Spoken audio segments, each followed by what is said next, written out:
ka jeru mdiata yiga buj duore e jal ga jen marin began bingi undan ye gongor tony ben kweda inge dayini o ka jeru mdiata yiga buj duore e jal ga jen marin began bingi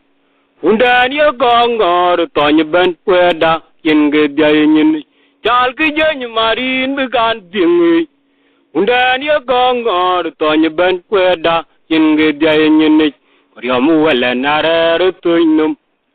akwar jogo yubul matondi deben yal were muwot jagero tit bangina nawe akwar jogo yubul tondi deben yal were muwot jagero tit bangina nawe ajim walan lulalan ngake toilum unde kubir kum unetang wa dalwor udanangirit kuran mugayang ajim walan lulalan ngake toilum unde kubir kum unetang wa dalwor kok anangirit kuran mugayang o kajeru mediate ikapuj dore ajal ga jany marin began pingi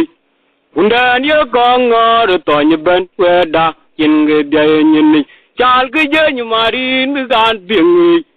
undan ye gongor tony ben kweda inge dayini riamu wala narer tuinum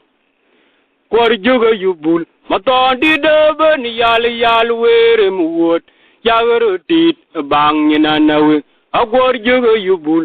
tondi rajaban yal were muwot jagero tit bangina nawe ajin walan lulalan ngake toilo merunde kubir kum netong wa dalwor udanangirit kuran mugayang ajin walan lulalan ngake toilo runde kubir kum netong wa dalwor kok anangirit kuran mugayang